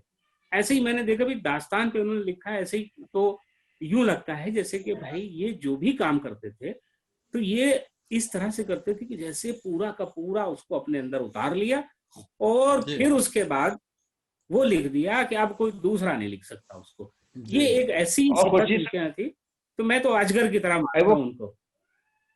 अजगर ही बोल, आप जी बिल्कुल सही मिसाल है। अब देखिए दास्ताने हम पढ़ते चले आ रहे थे जी, दास्ताने सुनते चले आ रहे थे, दास्तानों के बारे में सारी बातें मशहूर थी। फारूकी ने हमें पहली बार बताया कि ये तहरीरी बयानियां नहीं है। बिल्कुल। अब एक नुक्ते ने हमारे तो सारी की सारी कॉन्सेप्ट ही सर के बल खड़ी कर दी जी। फारूकी साहब ने बताया कि ये तो दवानी बयानियां है, आप भले इसको लिख लें, अगर आप इसको लिखते भी हैं तब भी इसके अंदर दवानी बयानिया की खुसूसियात रहेंगी। जी जी। अब ये हाँ, अब सुनिए, उन्होंने बताया कि देखिए एक बहुत ही कमाल की बात एक जगह उन्होंने कही कि नाबिल निगार से ज्यादा अकेला इस दुनिया में कोई शख्स नहीं होता। बाख्तन का कौल है ये। जी बाख्तन के कौल दोहराया। देखिए ये भी तो है ना कि आप किसी का भी कौल दोहराते हैं तो हम, और क्या होता है, नॉलेज का तो मतलब ही ये है ना कि उन्होंने वहां अपनी बात कहते हुए कहा कि नाबिल निगार से अकेला दुनिया में कोई शख्स नहीं होता, और दास्तान निगार से ज्यादा महफिल का आदमी कोई नहीं होता। जी। अब ये देखिए क्या चीजें बुनियादी फर्क पैदा कर दिया। ऐसी खुलती हैं चीजें। और उन्होंने एक बात बताई कि देखिए नाविल जो है वो मौत के बिना आगे नहीं बढ़ सकता। पूरे मगरिब, मतलब मौत से उनका मतलब ये था कि पूरे मगरिब के अंदर एक टाइप की ट्रेजिडी, एक टाइप की ट्रेजिडी। आप पूरे मगरिब की तारीख देखिए, आप हिंदुस्तान के उन नाविलों की तारीख देखिए उर्दू के, जहां से के बाकायदा नाविल निगारी का मतलब ये कहना चाहिए कि उनकी बुनियाद पड़ती है। आप डिप्टी नजीर अहमद के नाविल छोड़ दीजिए कि जिनका मकसद कुछ और है, लेकिन अगर आप देखते हैं और आप उमराव जान अदा को उर्दू का पहला पहला बड़ा नाविल या पहला सच्चा नाविल मानते हैं, तो आप देखते हैं कि चाहे वो आग का दरिया हो, चाहे वो उदास फसलें हो, तो एक तरह की ट्रेजिडी है आपके हर बड़े नाविल में। और वो कहते हैं कि दास्तान में ट्रेजिडी होती ही नहीं है। दास्तान में सब कुछ होगा लेकिन मौत नहीं होगी, क्योंकि दास्तान जिंदगी का जश्न मनाने के लिए आई है। हम जैसे लोगों के लिए इतना काफी है खुशी। जी जी बिल्कुल समझ में आए ना आए, लेकिन हम एक चीज मैं कहना जी जी चाहूंगा। जी रिजवान भाई कुछ कहना चाह रहे हैं। जी। जी फारूकी साहब की तनकीद जो थी उसकी मुझे लगता है कि सबसे बड़ी खूबी ये थी, और जो खूबी आम तौर पर थोड़ी बहुत तो कहीं दूसरे के यहाँ नजर आती है लेकिन उस तरह से किसी के यहाँ है नहीं, वो ये थी कि फारूकी साहब का किसी भी मौजू पर है एक उनकी समझ है और फहम है और नजरिया है जी। उसको तो वो साबित करते हैं। लेकिन उस मौजू पर जितने भी मुख्तलिफ नजरिए हैं उन सबकी दलाइल को भी वो पेशे नजर रखते हुए फिर अपनी बात साबित करते हैं। हम लोग क्या करते हैं तनकीद में, हम भी तनकीद वनकीद लिख लेते हैं, लेकिन हम तो कहते हैं कि कहीं हमारे जो मुखालिफ नजरिए उसका तो कहीं जिक्र भी ना आए, नहीं तो हमारी बात कहीं कमजोर ना पड़ जाए। बिल्कुल, तो बिल्कुल। आप जब बड़ी चीजों से जब तक टकराएंगे नहीं, और जो मैं कह रहा था ना कि कंपेरेटिव स्टडी के बगैर तो बड़ा कुछ लिखा ही नहीं जा सकता है। वो तो हम ऐसे ही कहेंगे कि कुल्तुल ऐन हैदर के यहाँ हाँ हिजरत का मसाइल और तन्हाई का या कुछ भी कह ले, तो उससे कोई आप कुल्तुल ऐन हैदर को समझ नहीं सकते हैं। जी जी बिल्कुल। जैसे एक वो बड़ा मशहूर वाकया है कि अंधों का हाथी का जो है कि हम लोग क्या करते हैं, एक वो पकड़ लेते हैं, कोई टांग पकड़ लिया, कोई पेट पकड़ लिया, कोई पूंछ पकड़ लिया, और हम उसी को बयान करते रहते हैं। बिल्कुल। लेकिन फारूकी साहब ऐसा शख्स था कि जिसकी नजर में हमेशा मुझे लगता है कि पूरा हाथी रहा है, तब वो सही बता पाता है कि यह सूंड की क्या अहमियत है क्या अहमियत पेट की है, क्या अहमियत पैरों की। बाकी के यहाँ जाहिर है थोड़ा बहुत तो सबके यहाँ होता है, लेकिन ऐसी वसी नजर कहीं और होती नहीं है। मुझे तो उर्दू तनकीद में नहीं नजर आती है। सही, वो तो उर्दू तनकीद का भी क्रिटिक पेश किया उन्होंने। मैं थोड़ा अब उनके तख्लीकी जहन पर जाना चाह रहा हूँ। बिल्कुल, तो हाँ थोड़ा एक तो ये कि शायरी तो वो जिंदगी भर करते रहे और उसको उन्होंने अपना एक मतलब अपने हमेशा करीब रखा है, और आम तौर पर फारूकी साहब का मजाक उड़ाने के लिए उनकी शायरी का जिक्र करते हैं। और मुझे लगता है कि जो मजाक उड़ाते हैं उनकी शायरी का, जब मैंने जानने की कोशिश की है तो किसी ने भी उनकी शायरी को पढ़ा नहीं है। ऐसे कभी किसी रिसाले में शाया हो गई और सरसरी नजर डाल पढ़ ली, लेकिन शायरी मुझे लगता है, मेरा तो जो मुशाहिदा है यह है कि उनकी शायरी को लोगों ने सही से पढ़ा नहीं है और मजाक उड़ाने के लिए बस रह गई है। लेकिन अगर संजीदगी से पढ़ा जाए तो उनकी शायरी भी इतनी कमजोर है नहीं, वो अपने जमाने का एक नाम है शायरी में। अब अफसाने और नावल का जहां तक है बात है, तो उन्होंने नावल में तो कमाल किया है। और मैं अभी एक खास तौर से एक जिक्र करना चाहूंगा, वो मुझे लगता है पता नहीं कुछ लोगों ने पढ़ा है। उन्होंने एक छोटी से उसको नावला कहें या तवील अफसाना कहें, 43 सफ़े का है, और वो अभी उन्होंने वही मई जून में लिखा है इसी साल। तो वो उन्होंने भेजा था मुझे 10 जून को, मेरे पास वो आया है उनका ईमेल। और वो फिर मैं उस वक्त भोपाल में था, और उदयन वाजपेयी, संगीता गुंदेचा, ये 3 लोग 3 सिटिंग में उसको पढ़ा है मैंने। और मेरा ख्याल है कि ये जो नावेला है, ये उनके अब तक के फिक्शन के बिल्कुल एक नई समत में जा रहा है। और न सिर्फ ये कि नई सिमत में जा रहा है, बल्कि अपने तमाम पिछले कारनामों से और आगे की ये मंजिल है। क्या उसका नाम है फानी बाकी। और जैसे अभी तक के वो उनके फिक्शन में हिंद इस्लामी तहजीब थी, इस नावल में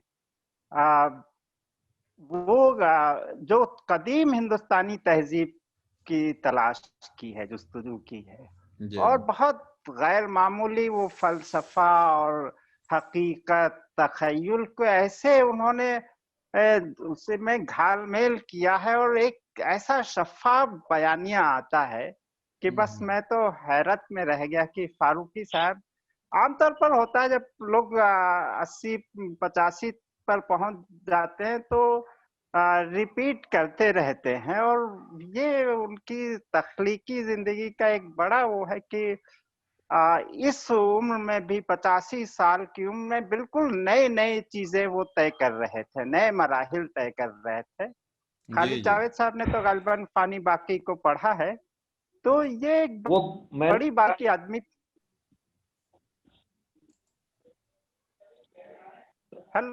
जी जी जी, तो ये भी एक अपने एक बात उस दिन उदयन वाजपेयी ने कही थी, मुझे बड़ी अच्छी लगी, उसको कहना चाहूंगा कि आमतौर पर लोग क्या होता है कि एक चीज लिखेंगे फिर इंतजार करते हैं अच्छा ऐसा लोगों ने किस तरह से पजीराई की।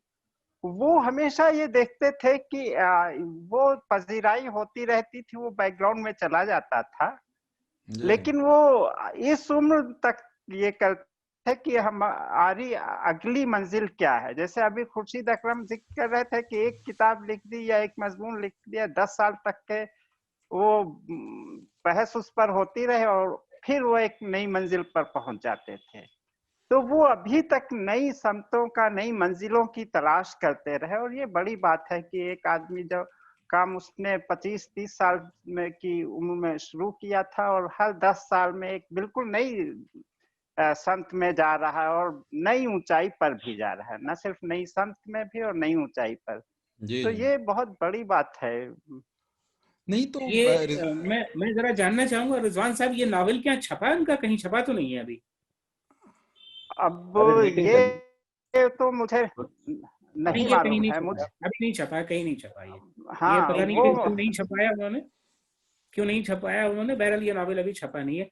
हमारे सामने जो उनका फिक्शन है, जो कई चांद थे सरे आसमां, सवार और दीगर अफसाने और कब्जे ज़मां, ये 3 किताबें उनकी फिक्शन की हैं। किताबें हैं, लेकिन ये 3 किताबें फिक्शन की, और जाहिर है कि ये तीनों किताबें जो उनकी आई, यानी सवार के जो अफसाने हैं वो तो उन्होंने शबखून में लिखना शुरू किया था और फर्जी नामों से लिखा तकरीबन 23 अफसाने, और नहीं 2 या 3 अफसाने हैं उसमें। तो और उसके बाद खैर कब्ज़े ज़मां बाद में आया, उसके बाद उन्होंने गर्दिशे रंगे कई चांद थे सरे आसमां, कई चांद थे सरे आसमां।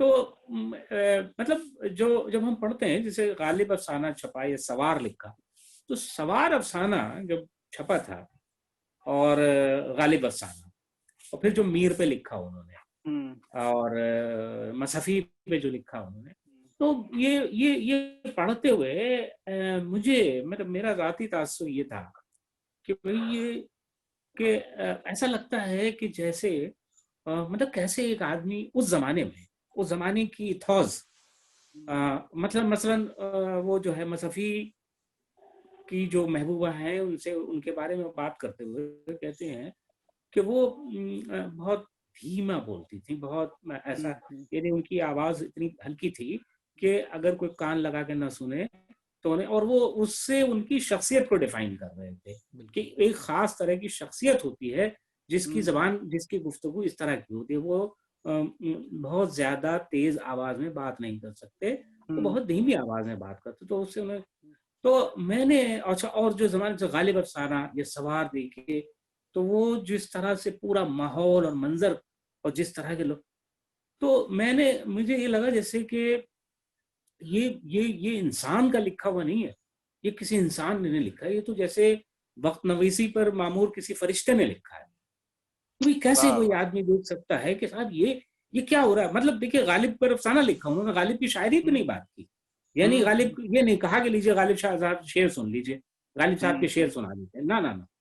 उन्होंने गालिब कैसे बैठे थे, क्या करते थे, गालिब से मिलने एक आदमी जा रहा है और वो पूरा बाजार, वो जो लोग कैसे होते थे, क्या उस जमाने के तहजीब के खान लेके कैसे जा रहे हैं, लमछड़ लिए हुए हैं, ये सब या, चीजें, यानी या इकबाल के उन्होंने हवाले से, इकबाल कुछ भी इकबाल के हवाले से भी जो लिखा, वास्तविक था। वो जो अफसाना है उनका जी, इकबाल के हवाले से भी लाहौर है का एक जी। वाकया लिखा जी उन्होंने, जी राउत लाहौर का एक वाकया, जी जी जी, हाँ, वो लाहौर का एक लाहौर का वाकया के नाम वाकया से, है, वो लाहौर जी हाँ का जी जी, वाकया लाहौर है। का एक वाकया के नाम से जी लिखा हुआ है। तो ये जो फारूकी साहब की जो सलाहियत है, यानी कई चांद थे सरे आसमां के आखिर में हवाले भी मौजूद हैं कि उन्होंने फला फला फला किताबों से इस्तेफादा किया है, और ये जी इल्मी किताबें हैं जी जो उस जमाने की हिस्ट्री हैं। लेकिन फारूकी साहब की जो तख्लीकी सलाहियत थी, वो इस ऐसी गजब की थी, फिक्शन की हद तक मैं कहूँ कम से कम, कि वो ऐसी थी कि उन्होंने उसको अपने तखय्युल से, जाहिर है कि जब कोई तारीखी चीज नावल लिखे जाते हैं तो उसमें जी सबसे अहम बात ये होती है कि मुसन्निफ ने अब उसमें अपने तखय्युल का कैसा इस्तेमाल किया है कि जी वो जो है हम उसको जीता जागता अपने जमाने की एक तस्वीर के तौर पर देखते हैं। मतलब कई चांद थे सरे आसमां में, जब वो उन्होंने जैसे दरबार का जिक्र किया है, तो दरबार की एक एक चीज का इतनी तफसील से लिखा है कि मैं ये कहता हूं कि अगर अगर किसी को फिल्म बनाना हो तो उसको स्क्रीन प्ले राइटर को बहुत ज्यादा मेहनत करने की जरूरत नहीं है, कॉस्ट्यूम डिजाइनर को भी मेहनत करने की जरूरत नहीं होगी, वो जी सेट डिजाइनर को भी मेहनत करने की जरूरत नहीं है, क्योंकि उसमें एक एक चीज, कपड़ा कैसा है, माहौल, वो दरी कैसी है, यानी दीवारें कैसी, हर चीज फारूकी साहब ने एक एक चीज को सराहत से लिखा है। और मजे की बात यह है कि वो कोई ठस बयानिया नहीं मालूम होता, वो उसमें ऐसा लगता है कि वो जो बात अब फारूकी साहब आगे और पीछे कह रहे हैं, उनमें इन इन बातों के बगैर वो बात ही नहीं बनेगी। बिल्कुल अगर बादशाह की जलाल और उसकी रौनक हमें कायम करनी है, दिखाना है, तो उसके लिए ये जरूरी है कि ये दिखाया जाए कि ये सब चीजें कैसी थी। तो ये जी जो चीज है कि फारूकी साहब ने कभी जो है वो मतलब जो तख्लीकी सतह पे भी उन्होंने जो काम किया वो इतना बड़ा और इस कदर जबरदस्त है, जो उन्होंने इस कदर तखय्युल का इस्तेमाल किया है अपने, ऐसा लगता है वही कि भाई मैं बार बार मुझे महसूस होता है, हो ऐसा लगता है कि फारूकी उस जमाने में पहुंच गए हैं, तो ये तो फरिश्ता है, कोई इंसान नहीं है, क्योंकि वो जी उस जमाने में कैसे पहुंचे। जी ये जो चीज है कि उन्होंने उन्होंने इल्म को तख्लीकी तजुर्बे में ढाल के और उसके बाद उसको बयान किया, इसीलिए उनका बयान इतना कम जी पावरफुल है, इसीलिए उनका फिक्शन भी ऐसा है। और मुझे नहीं लगता है कि उर्दू फिक्शन के, उर्दू के नॉवेल में और उर्दू अफसाने में उनकी कहानियां, ये कहानियां 5-6 कहानियां जो उनमें 4-5 कहानियां ऐसी, चार कम से कम 4 कहानियां ऐसी, और ये नॉवेल, ये दोनों अपनी अपने तौर पे उर्दू अदब में फिक्शन, उर्दू फिक्शन की तारीख में हमेशा के लिए जी महफूज रहेंगे। जी चाहे कई ये चांद थे सरे आसमां और सवार के अफसाने, सवार और जी दूसरे अफसाने। जी मेरे ख्याल से अब जो हम लोगों का वक्त है वो ख़त्म होने को है, तो जी मैं ये चाहता हूँ कि आप सब लोग कुछ दो दो लाइन अगर बाद में अगर कहना चाहें इसको, इसके अख्तामिये के तौर पर, तो कहें, और फिर उसके बाद इसको ख़त्म किया जाए। जी देखिए, जाहिर है कि बस दो लाइनें, बातें बहुत सी की जा सकती हैं।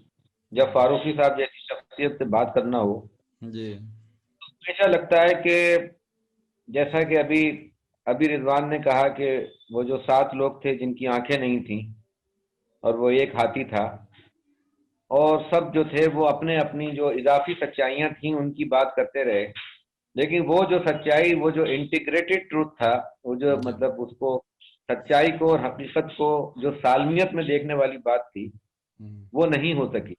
तो कहाँ गिरफ्त में आती हैं ऐसी हस्तियां पूरी। तो इतनी देर भी जो हमने बात की, तो एक तरह से हमने भी वही किया, और वो वो कोई हक अदा नहीं हुआ। लेकिन ये कि मेरा ताल्लुक, मैं बिल्कुल यहाँ पे ओपनली ऑफ द रिकॉर्ड नहीं बल्कि ऑन द रिकॉर्ड, मैं ऑफ रिकॉर्ड भी कहता हूँ और ऑन द रिकॉर्ड भी कह रहा हूँ, आज इस मतलब इस प्लेटफॉर्म से भी कह रहा हूँ कि भाई मेरा अदब में अगर कोई उल्टा सीधा मुकाम बन बन पाया है, तो मुझे प्रमोट करने में सिवाय फारूकी के और किसी का हाथ। जी क्योंकि उन्होंने मुझे लगातार शबखून में शाये किया, और शबखून में शाये होना बहुत बड़ी बात थी। और ये तो रिजवान साहब भी जानते हैं कि जब आप मतलब आपका अफसाना जब शाये हुआ होगा शबखून में, तो क्या क्या हुआ होगा आपके साथ। जी तो वो तो मेरा मतलब ये कि, और उसके बाद जब तक 2005 तक शबखून का निकलना बंद नहीं हो गया, जब तक मेरा कोई अफसाना कहीं शाये नहीं हुआ, और मुझे ऐसा लगा कि एक अफसाने निगार की हैसियत से शायद मैं मर गया। और उसी दिन मैंने ये सोचा था कि अब मुझे नावल नावल लिखने की तरफ थोड़ी तवज्जो करना चाहिए। और नावल लिखने की तरफ जब मैं जाने लगा, तो मुझे एक भयानक उदासी मेरे पर तारी हुई कि अब मैं अफसाना इसलिए नहीं मतलब लिख पाऊंगा कि मेरा अफसाना और शबखून, भाई जी आप देखिए ना, आखिरी दावत जब छपा था तो उसमें इंतजार हुसैन का मजमून बाद में छापा है, आखिरी दावत पहले छापा है। तो मुझे ऐसा लगता था कि भाई मेरा अफसाना, और लेकिन वो हुआ ये कि उसके बाद फिर हमारे दोस्त बैठे हुए हैं, बहुत अजीज मेरे दोस्त हैं, मतलब खुर्शीद अकरम साहब, ये आजकल के एडिटर हो गए, और फिर इन्होंने वो अफसाना नंबर निकाला, और फिर उस तरह से मैंने जो उसके बाद जो पहला अफसाना मैंने लिखा वो फिर मैंने इनको दिया।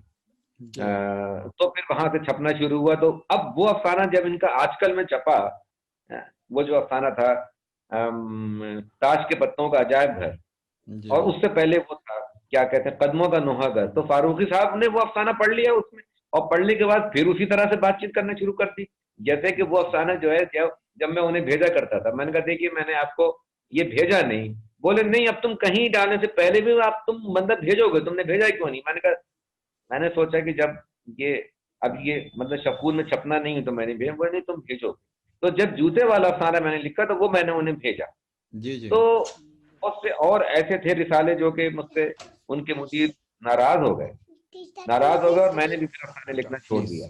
तो एक तरह से अफसाना लिखना जो मैंने छोड़ा, नफरी नज्म जो मैंने लिखना छोड़ी, वो भी शायद मैंने इन्हीं के कहने के ऊपर छोड़ी। इन्होंने जी मुझसे जी कहा देखो नफरी नज्में बड़ी अच्छी अच्छी लिख रहा है, लोग तुम अच्छी लिखते हो, मैंने तुम्हारी नफरी नज्में शाये भी की हैं, मगर ऐसा है अफसाने की तरफ आओ, वो मैदान जो है वो उसको संभाल लो।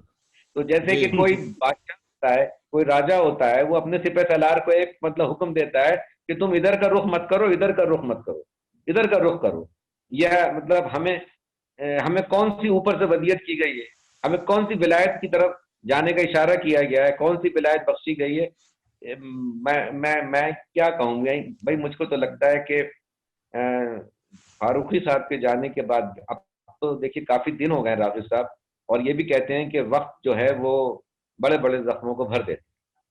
लेकिन मुझे कभी लगता है कि अगर वक्त ही सबसे बड़ी बीमारी हुआ तो, जी जी अगर कहीं वक्त वाह, ही जख्म हुआ जी तो ये मेरे साथ एक मसला है, पता नहीं कि ये जख्म भरेगा कि नहीं भरेगा। मुझे तो लगता है कि अब चीजों को देखने का, अदब को देखने का, जी पढ़ने का, खुर्शीद जो अकरम फिलहाल साहब हुआ करता था, जी जिस तरह के हवास जी अदराक मेरे उसको एक मतलब किया करते थे, क्विक शायद वो अब रिमार्क उस तरह से नहीं कर रहे हैं, उस तरह से नहीं कर रहे हैं, बस जी उस तरह से नहीं। जी खुर्शीद साहब क्विक रिमार्क जी जी भाई देखिए, फारूकी साहब के बारे में हम लोग भी बात करने बैठे जी और इधर उधर बिखरते रहे, क्योंकि जी फारूकी साहब की का जो इल्मी कारनामा है, जी दो तरह से इल्मी कारनामा भी और उनकी शख्सियत भी, जी तो वो इतनी बड़ी है, इतनी मुतनव्वे है। और इस इतनी जहतों में फैली हुई है। जी और शख्सी हवाले, मैंने ज़ाती हवाले पे बिल्कुल बात नहीं की है, इन दोनों हजरात ने तो की। और जब मैं आपने मुझसे कहा था तो मुझे बेशुमार बातें याद आ रही थी और मुझे लगता था, और हम ये बातें कर रहे हैं, अभी हमने 1 डेढ़ घंटे बात की है, मुझे लगता है कि हम हफ्तों बातें करते रहे हैं जी बिल्कुल। फारूकी साहब पर, तब भी शायद फारूकी साहब की शख्सियत के तमाम पहलुओं पर, तमाम गोशों पर अपने बात नहीं हो इत्मीनान भर पाएगी। तो बात नहीं कर पाएंगे, जी जी और शायद कोई भी नहीं कर पा रहा है। अभी जैसे कि क्या होता, फारूक साहब, एक बात जिस छूट गई कि भाई फारूकी साहब का मामला ये है कि किसी को किसी भी तरह की इल्मी मामले में किसी भी तरह का मशवरा चाहिए, किसी भी तरह की राय चाहिए, किसी तरह की तस्दीक चाहिए, जी तरदीद वो चाहिए, वो फारूकी साहब से राब्ता करे, जी वो उसको जवाब देते थे। रिजवान भाई और ने कभी कहा है, उसमें रिजवान भाई ने कही है बात। जी जी जी, और कभी ये चीज उनके यहाँ हारिज नहीं हुई कि भाई आप अपने उस्ताद के पास जाइए।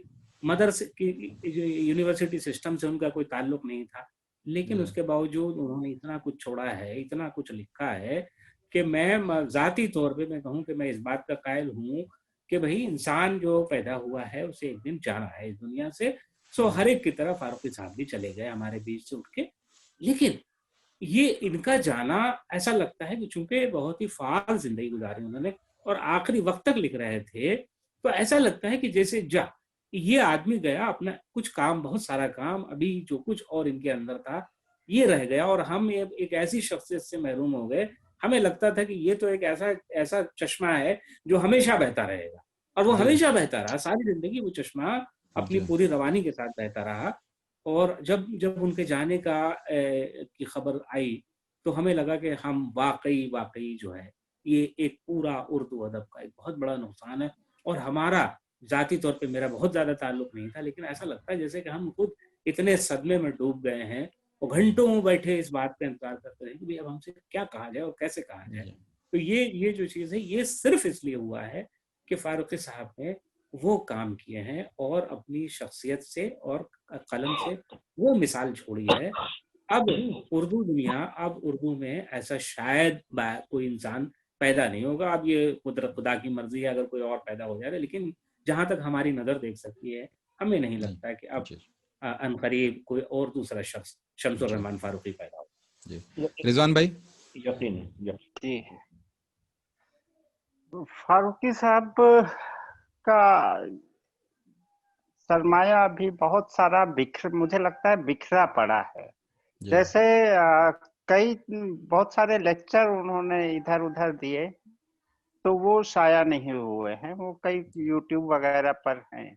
जी बहुत सारे तहरीरें हैं, जैसे इसके नावला का मैंने जिक्र किया पानी, बाकी ये पता नहीं कहाँ किसी को भेजा था नहीं भेजा था, लेकिन वो तो मुकम्मल होगा। इसके अलावा उन्होंने एक नावल और वो लिख रहे थे, जी अब वो कितना हुआ था वो मुझे नहीं मालूम है, जी लेकिन वो एक नावल लिख रहे थे, तो वो भी अधूरा रह गया है। तो बहरहाल उन सब चीजों को अब ये भी आया है कि सारी चीजें समेट लें, और जी मुझे लगता है किसी को इस नहज पर काम करना चाहिए कि कम से कम उनकी सारी तहरीरें और तकरीरें जो हैं, उनके जो सारे काम हैं, कुलियात की शक्ल में, वो बहुत ज़ख़ीम होगा, लेकिन वो अब उस पर काम शुरू होना चाहिए, और उनको यही सच्ची खराज अकीदत होगी जी बिल्कुल। कि हम उनके काम को अब मुकम्मल एक साथ देखें और समझें, जी जिससे बिल्कुल।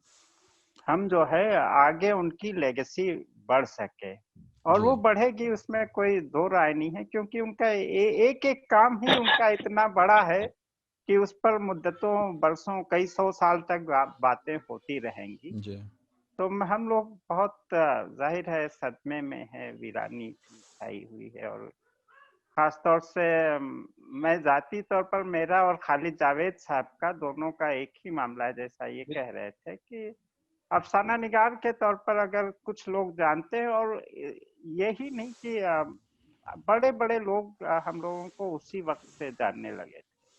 तो सारे बड़े से बड़े लोग कई बार हमें न जानते हो, लेकिन बताते थे कि अच्छा वो अच्छा वो रिजवान है। तो ये सब उनकी ही तुफैल में हुआ, उन्हीं की बदौलत हुआ कि वो इस तरह से उन्होंने नए लोगों को बढ़ाया, और कारवां नया वो चाहते थे कि आगे बढ़ता रहे। उर्दू जुबान और अदब से मुतालिक जितने मसाइल थे वो हमेशा कोशिश करते रहे कि वो आगे बढ़े और तरक्की करे। जी और हम लोगों को अब जिम्मेदारी है कि अब उनके कामों को हम लोग आगे बढ़ाएं। जी बहुत बहुत बिल्कुल शुक्रिया। जी।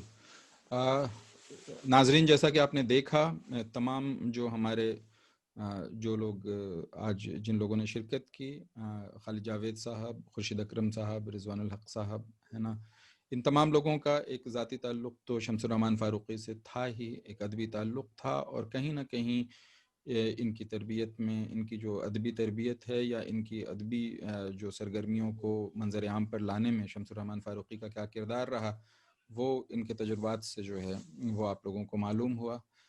ये बात बिल्कुल हकीकत है कि उर्दू अदब पर जब तक बात होती रहेगी और आइंदा जब भी बात होगी तो शम्सुर रहमान फ़ारूक़ी उसका नागुज़ीर हिस्सा रहेंगे। शम्सुर रहमान फ़ारूक़ी से आप इख्तलाफ करें, उनसे या फिर उनकी उन तख्लीक़ात का एतराफ़ करें, लेकिन शम्सुर रहमान फ़ारूक़ी को आप दरगुज़र करके निकल नहीं सकते हैं कहीं। शम्सुर रहमान फ़ारूक़ी वहीं रहेंगे, और उनके गिर्द मुझे लगता है कि अब आने वाले बहुत दिनों तक जो है वो उर्दू तनक़ीद और उर्दू तख्लीक़ के जो मबाहिस हैं वो उनके गिर्द ही जो है वो बुने जाते रहेंगे। आप तमाम लोगों का बहुत शुक्रिया। आप सब लोग आए और इसमें शिरकत की आप लोगों ने। इंशाअल्लाह ताला फिर सब लोगों से मुलाकात होगी। अपना बहुत ख्याल रखिए। खुदा हाफिज़। अगर आपको हमारी कोशिशें पसंद आई हैं तो बराह करम हमारे चैनल को सब्सक्राइब करें और साथ में घंटी के बटन को दबाएं ताकि हमारी अपडेट्स आपको मिलती रहें। शुक्रिया।